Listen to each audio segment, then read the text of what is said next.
Hi. Proper functioning of ecosystem is essential for the survival of human life on Earth. Theoretical and field experiment shows that biodiversity is essential for the proper functioning of ecosystem. In this video, I'm going to talk about biodiversity loss and the threats to the biodiversity.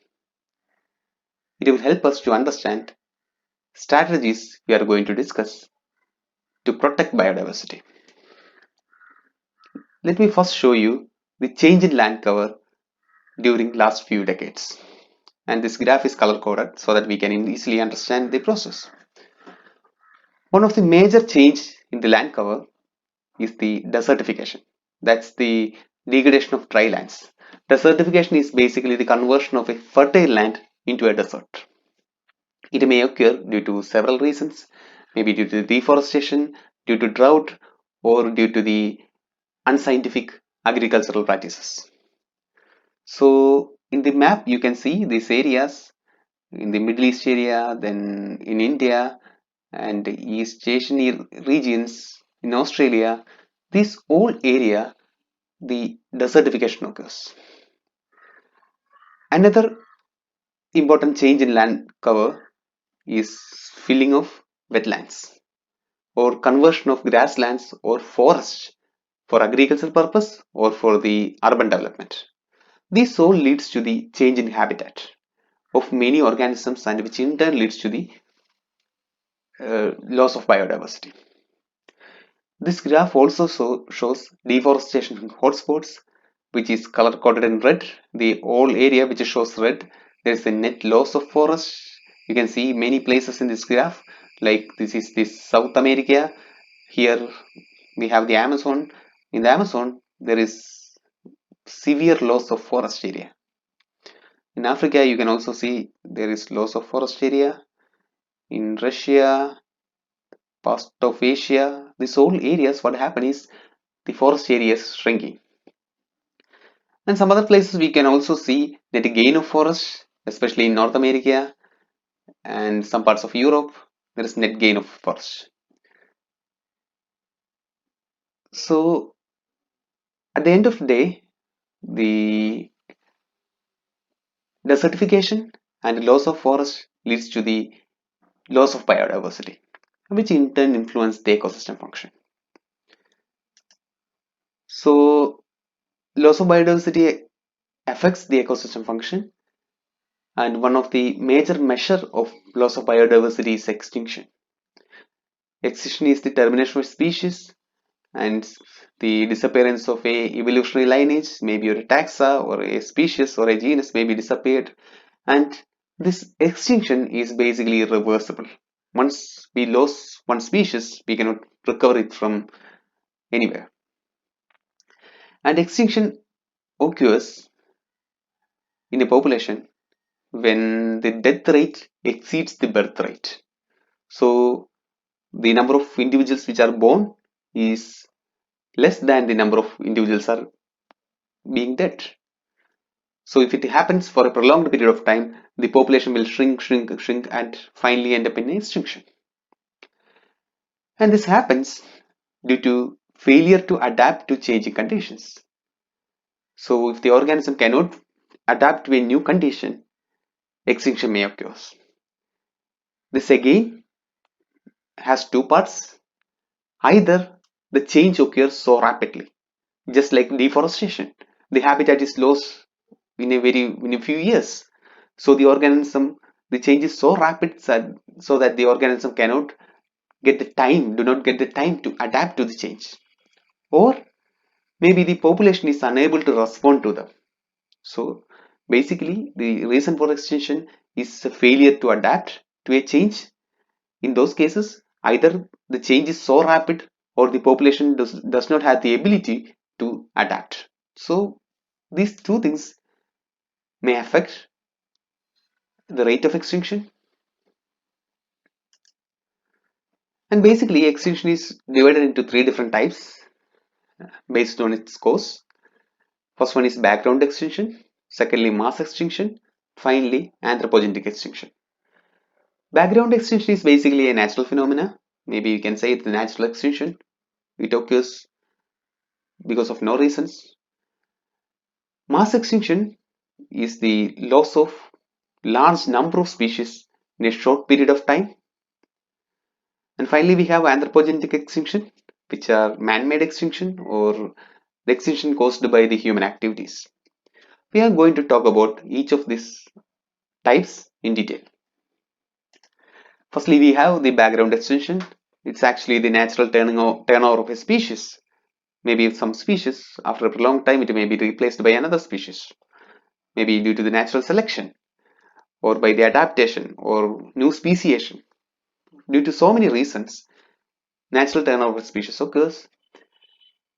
It's actually a continuous process. It does not happen overnight. It's very slow, and the rate is too low. And we can actually calculate the rate of background extinction. It's calculated by number of species that go extinct within a period of time. Like the rate of extinction actually is the number of species that go extinct within a period of time. This period of time can be 1 year, maybe 100 years, maybe 1,000 years, or 1 million years. And based on the fossil records and other details, we have calculated that average lifetime of a typical animal or plant species on Earth is 4 million years. So, on an average, every species survive on Earth for 4 million years and then go extinct. So, that's the rate of background extinction. So, background extinction rate, current background extinction rate can be calculated from this.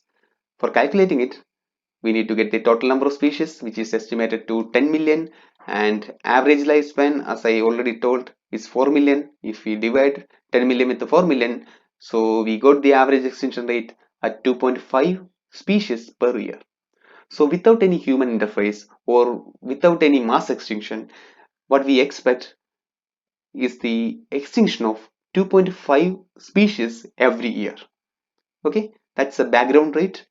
And the thing we need to understand is that there is a balance between extinction and speciation. Extinction is a loss of a species, speciation is creation of a new species. In nature, we have the balance between those two. Without any interference, what happens is like the rate of speciation is always higher than the rate of extinction. So, generally, even if we lose 2.5 species every year, we are getting more species, the more species are getting introduced into the system. So the number of species, total number of biodiversity increases even in the presence of this background extinction. Where exceptions are there, during the time of mass extinction, it doesn't happen. But generally, what happens is like the rate of background extinction is lower and the rate of speciation is higher. So the number of species will be added, the biodiversity will be expanding.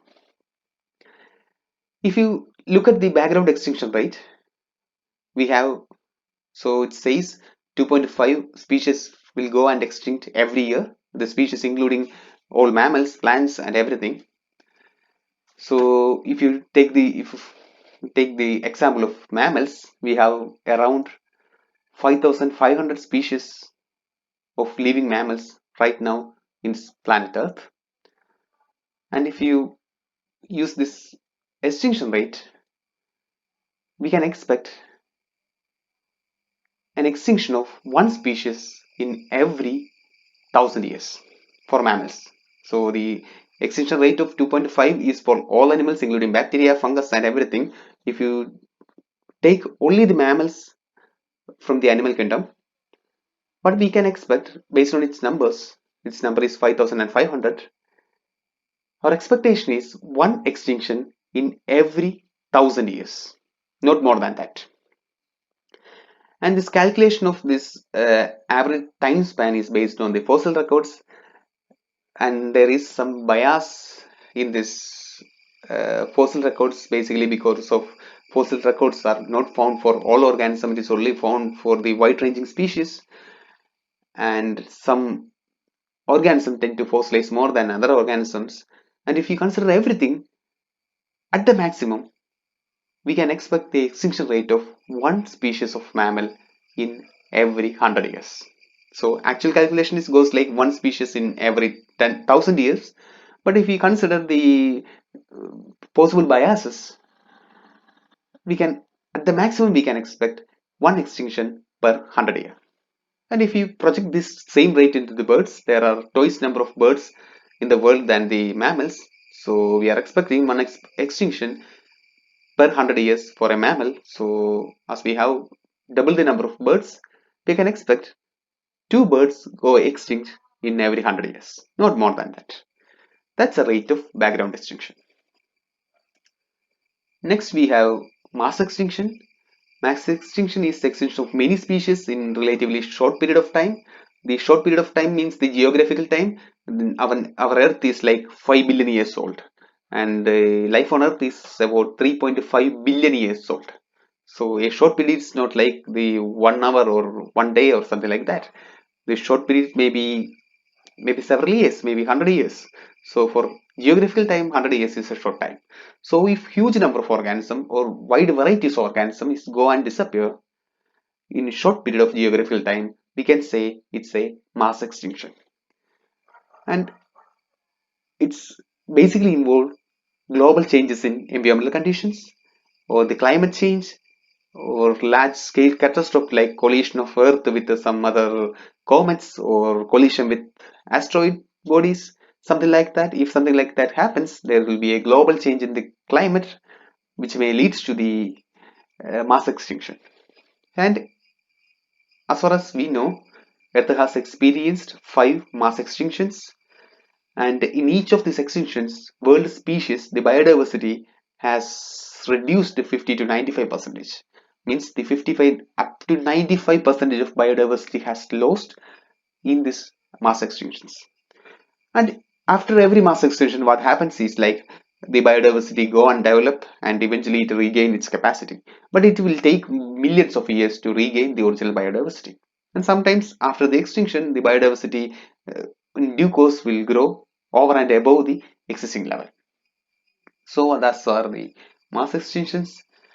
This picture show the mass extinctions in the world. In last 500 million years, we have experienced five mass extinctions. The first one is about 445 million years old, and the latest one is around 66 million years old. So 65 million years, 66 million years ago, what happens is like a large asteroid hit the planet and it created huge amount of dust and debris in the atmosphere. And because of it happens, it was there for many years. So due to the dust and debris, it reduced the solar input.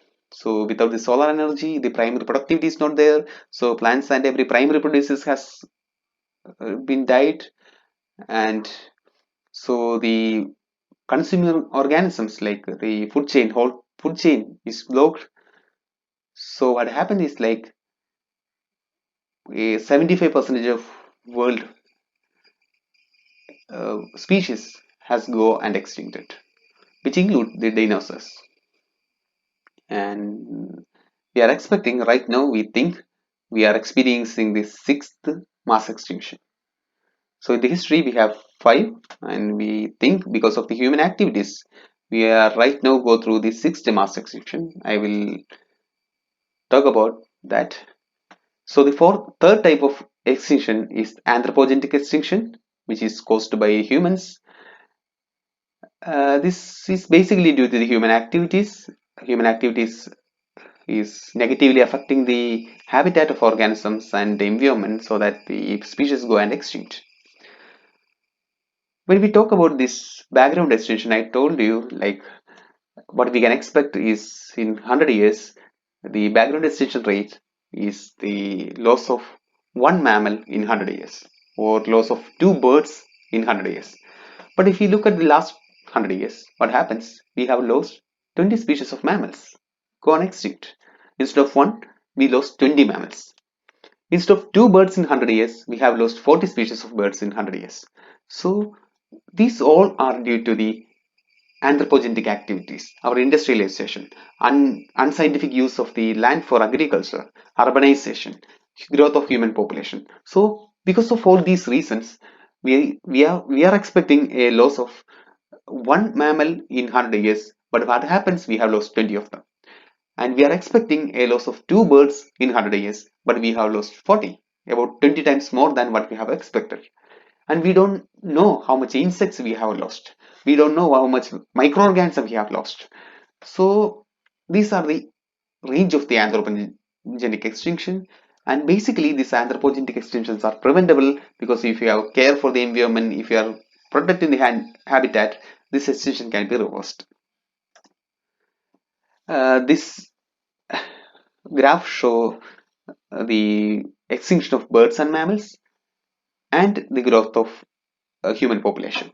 So this bar graph is showing the extinction of birds, which is extinct in 100 years. So in every year there is an exponential increase in the number of extinction of birds and mammals. Here you can see there is a huge jump. The red line shows the growth of human population.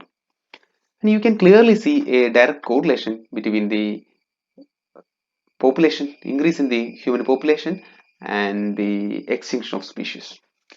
So we think or we say we are at a biodiversity crisis, which means the elevated loss of species. A huge number of species is go and extinct every day. So that's what's called the biodiversity crisis. So we think we are in the middle of a sixth mass extinction. We already experienced five of them because we are losing so many number of species in these days, and we are expecting the loss of more species in coming years. So we are in the middle of sixth mass extinction due to the human activities, not because of the comets or the climate change. Of course, there is climate change. This climate change is induced by the industrialization and other practices. And it's called a mass extinction because a large number of taxa has been affected. The taxas belonging to the plants, animals, and everything has been affected. And it has a global dimension. Extinctions in everywhere. It's in the all continents and in oceans. So it has a global dimension and it is catastrophic in nature. So we think, or some people argue, that we are in the middle of the sixth mass extinction due to the anthropogenic activities.